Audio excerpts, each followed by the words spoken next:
जय श्रीमन नारायण। फ्रेंड्स, आज के लेक्चर में हम लोग देखेंगे कि हमारी कुंडली का पारसमणि क्या है। पारसमणि का आप लोग नाम सुने होंगे। पारसमणि वो चीज़ होती थी, अपने पुराने भारत में ऐसी कहानियाँ है कि दंतियाँ कि अगर उससे लोहे को चिपका जाए तो वो भी सोना बन जाता था। एक ऐसी मणि पारस जो लोहे को सोने में बदल दे। हमारी अपनी कुंडली में ऐसा पारसमणि क्या है, आखिर है भी कि नहीं है। कुछ लग्नों में होता है, कुछ लग्नों में नहीं होता है। हम कैसे जाने कि वो पारसमणि हमारी कुंडली में है कि नहीं है, और पारसमणि है तो क्या हमें वो फायदा दे रहा है कि नहीं दे रहा है। नहीं दे रहा तो उसे एक्टिवेट कैसे करेंगे, कैसे, आखिर वो है, होता क्या है। तो पारस मणि की जिसको संज्ञा दी गई उसे उसको योग कारक ग्रह कहा गया है। अपने जो पराशर होरा शास्त्र है उसमें उसका नाम दिया गया योग कारक ग्रह। अब योग कारक ग्रह क्या होते हैं ये जानने के लिए उसमें जो सूत्र है, ठीक है, कोई एक ग्रह, मान लेते कोई भी ग्रह हो जाए, ठीक है, वो ग्रह एक केंद्र का, एक केंद्र का और एक त्रिकोण का। केंद्र क्या क्या होते हैं, 1, 4, 7, 10, अर्थात ये चारों भाव केंद्र होते हैं। त्रिकोण कौन से होते हैं, नवम और पंचम, ठीक है, नवम और पंचम भाव ये जो होते हैं त्रिकोण होते हैं, ठीक है।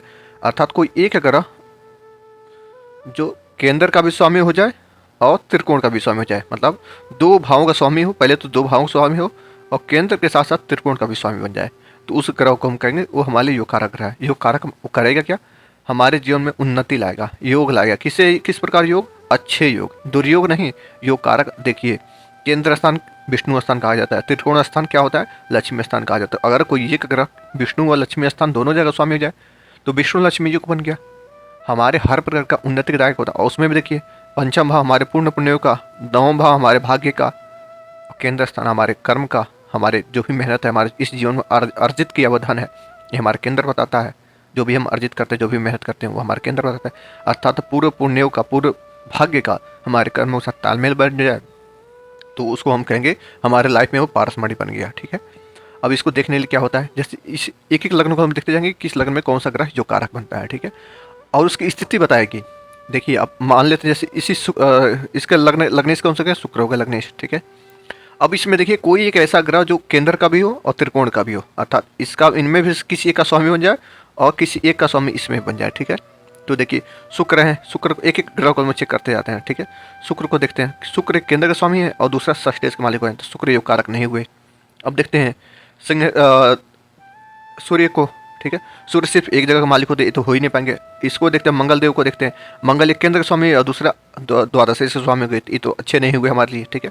यहाँ देखते हैं कुंभ के स्वामी होते हैं शनि, शनि यहाँ के स्वामी हो गए और दूसरे नवम भाव स्वामी हो गए, अर्थात शनि देव दो जगह के स्वामी बन जा रहे हैं, जिसमें एक केंद्र है और एक त्रिकोण है। देखिए शुक्र शनि बुध और गुरु, शुक्र शनि बुध गुरु मंगल, ये जो ग्रह होते हैं दो दो भावों का स्वामित्व तो मिला होता है, दो दो राशियों का स्वामित्व होता है, लेकिन उसमें देखना होता है कि कौन सा ग्रह बन रहा है जो हमारे केंद्र और त्रिकोण दोनों का सम्मिलित रूप से स्वामी बन जाए, ठीक है, उसको हम योकारक बनते हैं, ठीक है।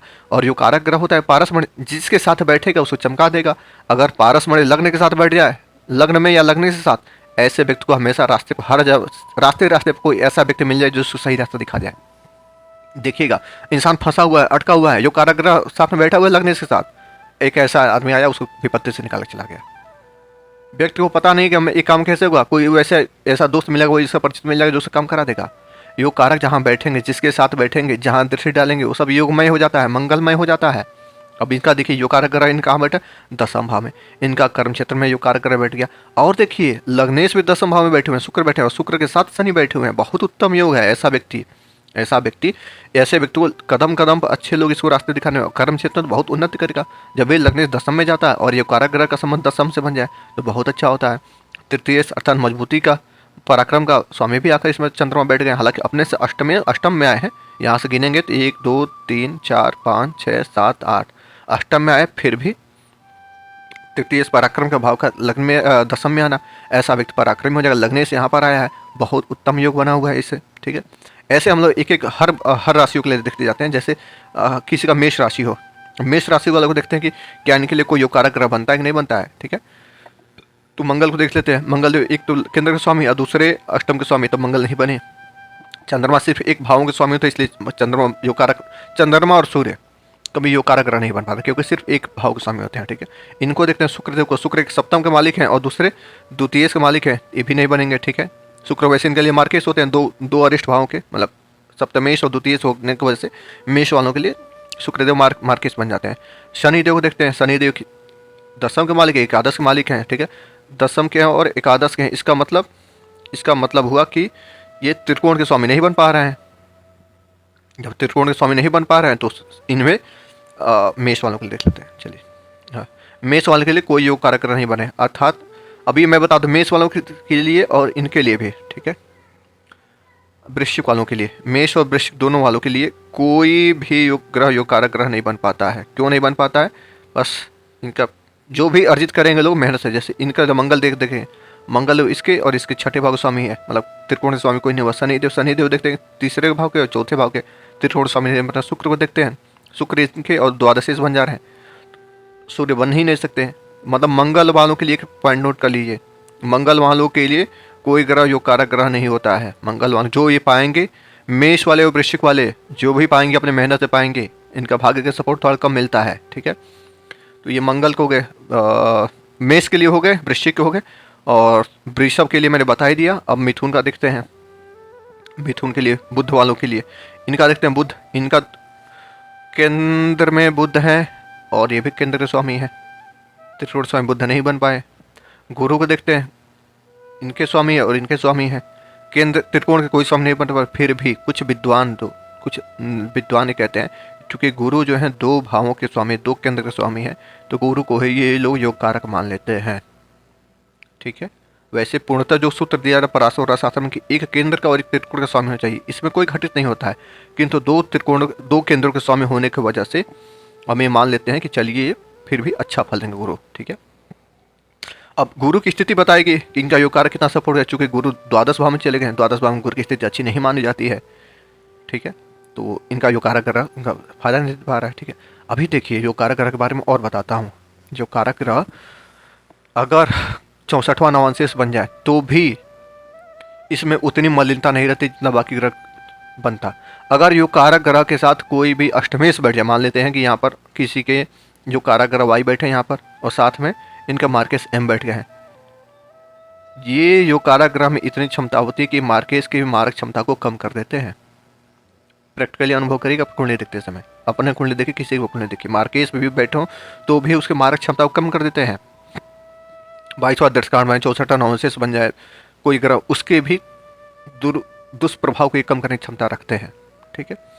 अब हम मिथुन वाले के लिए देख लीजिए, मिथुन वाले के लिए लगभग मान सकते हैं कि गुरु उनके लिए योग कारक है, ठीक है। उसके बाद हम देखते हैं कर्क वालों के लिए। कर्क चंद्रमा कहीं बन ही नहीं सकते क्योंकि एक भाग स्वामी होते हैं। शुक्रदेव को देखते हैं, शुक्रदेव एक यहाँ के और एक यहाँ के त्रिकोण के स्वामी नहीं बन पा रहे हैं। मंगल देव को देखते हैं, यहाँ पर मंगल देव के यहाँ के स्वामी है और एक त्रिकोण के स्वामी है, तो मतलब मंगल हो गए कर्क वालों के लिए योग कारक। कर्क का योग कारक, कर्क के लिए मंगल देव हो गए योग कारक, ठीक है। अब मंगल देव की स्थिति देखिए, इसमें कहाँ पर है मंगल देव, देखिए लग्न में है, हालांकि नीच के हैं तो नीच के हैं तो थोड़ा मेंटल ट्रमा देंगे इनको, लेकिन थोड़ा इनका सारे शक्ति को कम करेंगे, नीच के मंगल का होता है, ठीक है। लेकिन योग कारक ग्रह साथ लग्न में आकर बैठे हुए, लग्न इसके साथ संबंध बन गया, तो ऐसे व्यक्ति को जीवन में अच्छे रास्ते दिखाने वाले बहुत लोग मिल जाएंगे, इसको इसकी सहायता करने वाले ऐसे इंसान के बहुत लोग मिलेंगे। इसको मतलब कोई ना कोई इनको साथ देने के लिए योग कराने वाला, अच्छे अर्थात अच्छा इनका मंगल कराने वाला कोई ना कोई व्यक्ति मिलता रहेगा, ठीक है। तो इनका देख लिया। अब सिंह वालों के लिए देखते हैं, सूर्य के हो ही नहीं सकते, शुक्रदेव को देखो, शुक्र यहाँ का मालिक है और एक यहाँ का मालिक है, तो ये भी नहीं हो सकते क्योंकि त्रिकोण स्वामी नहीं बन पा रहे हैं। शनिदेव को देखते हैं, शनिदेव तो इनके लिए मार्केस होते हैं, षष्ठेश और सप्तमेश होने के लिए मार्केस हो जाते हैं और लग्न के शत्रु भी हैं, ठीक है। मंगल देव को देखते हैं, मंगल देव केंद्र के स्वामी और एक 9 भाव स्वामी, मंगल देव सिंह वालों के लिए हो गए योग कारक, अर्थात मंगल देव सिंह वालों के लिए भी और कर्क वालों के लिए दोनों के लिए योग कारक होते हैं। हालांकि मंगल यहाँ पर द्वादश भाव में है, ठीक है, और नीच के हैं। अब मैंने अभी कुंडली बनाई है, ठीक है। वैसे हर व्यक्ति की अपनी कुंडली में मंगल की स्थिति देखकर बता देंगे कि उनका योग कारक कितना फल दे रहा है, ठीक है। अब देखिए भले नीच के हैं लेकिन जहाँ दृष्टि डालेंगे वहाँ भी इनका फल जाएगा, ठीक है। 1 2 3 4, एक दृष्टि यहाँ पर जा रही है, एक यहाँ पर जा रही है, एक यहाँ पर जा रही है, तो जहाँ जाएंगे दृष्टि जाती है वहाँ भी अच्छा योग करेंगे, ठीक है। अब हम अगला देखते हैं इनका कन्या वालों का। अब इनमें देखिए, ठीक है, इनमें भी वही मिथुन वाला का हाल कि तो लग्नेश ही हो गए, लग्नेश 10 में सेम हो गए और यहाँ पर 2 ग्रहों के स्वामी, दो केंद्रों के स्वामी होने की वजह से गुरु को योग कारक मान लिया जाएगा। केंद्र का वो स्वामी त्रिकोण में नहीं बना पा रहा है, त्रिकोण का और केंद्र का संबंध नहीं बन पा रहा है, तो पूर्ण योग कारक तो नहीं कहेंगे, किंतु दो केंद्र भाव के स्वामी होने की वजह से गुरु को मान लिया जाता है कि ये योग कारक है। ठीक है, अब हम तुलावलोक ले देखते हैं। तुलावलोक देखिए, ठीक है, इनमें देखिए जो शुक्रदेव यहाँ के मालिक और अष्टमेश हो गया, तो शुक्र तो नहीं बन पाएंगे। ठीक, शनिदेव होते, शनि एक केंद्र के स्वामी और ये पंचमेश, ये शनिदेव योग कारक हो गए। ठीक है, अर्थात अब देखिए वृष वालों के लिए भी और तुला वालों के लिए, यानी शुक्र वालों के लिए शनि योग कारक हो गए। लास्ट में बताऊंगा, इतना सब आपको कैलकुलेट करने की जरूरत नहीं पड़े, मैं छोटा सूत्र बता दूंगा, आपको सब याद हो जाएगा, मुझे सारी चीज़ याद है। ठीक है, मुझे कुछ याद करने की जरूरत नहीं पड़ती है। ठीक है, तो शुक्र वालों के शनिदेव योग कारक हो गए। ठीक है, अब इनका शनि का फल किया जाए, शनि कहाँ बैठे हुए इसमें देखिए पंचम भाव में बहुत उत्तम योग है, चतुर्थ पंचम में बैठ गए हैं, तो शिक्षा के लिए जहाँ जहाँ देखेंगे, देखिए हालांकि तीसरी दृष्टि दंड दृष्टि, फिर भी इनका वैवाहिक जीवन में थोड़ा निगेटिव रोल कम होगा अगर ये योग कारक नहीं चलेंगे। हम किस पर थे, हम थे मेरा कर्ज थोड़ा इधर उधर हो गया, देख लेता हूँ। ठीक है, हम लोग थे तुला लग्न पर। ठीक है, तो तुला लग्न के लिए हमने देख लिया कि शनि योग कारक हो गए। शनि जहाँ बैठे हैं, तीसरी दृष्टि, सप्तम दृष्टि और दसम दृष्टि, 7 8 9 10, दसम दृष्टि यहाँ जाएगा। ठीक है, तो जहाँ जहाँ देखेंगे वहाँ वहाँ भी ये मंगल करेंगे। ठीक है, अब इसके आगे चलते हैं हम लोग। हमने इनका देख ही लिया कि मंगल वालों के लिए कोई योग कारक नहीं बनते, मेष वालों के लिए कोई योग कारक नहीं बनते हैं। ठीक है, अभी तक हमें क्या क्या मिला है, शुक्र वालों के लिए शनि योग कारक, ठीक है, और सूर्य अथवा सिंह और कर्क चंद्रमा वालों के लिए मंगल योग कारक, ये मिले हैं। ठीक है, इनके लिए मंगल वालों के लिए, बुध वालों के लिए कोई विशेष नहीं मिला, मंगल वालों को कोई मिला ही नहीं है, बुध वालों के लिए गुरु मान लिया जाता है। ठीक है, दो केंद्र स्वामी होने की वजह से। ठीक है, इसके बाद हम लोग चलते हैं कि धनु वालों के लिए देखते हैं। धनु वालों के लिए देखते हैं, आजा भाई। ठीक है, धनु वालों के देखिए वही हाल है जो हमारे पास बुध वालों के था। ये दो केंद्र के स्वामी हो गए और ये दो केंद्र के स्वामी ये हो गए, इनमें बुध को मान लिया जाता है कि ये योग कारक हो गए, परस्पर योग कारक मान लिया जाता है, वैसे मतलब होते तो नहीं है। यही हाल इनके साथ भी है।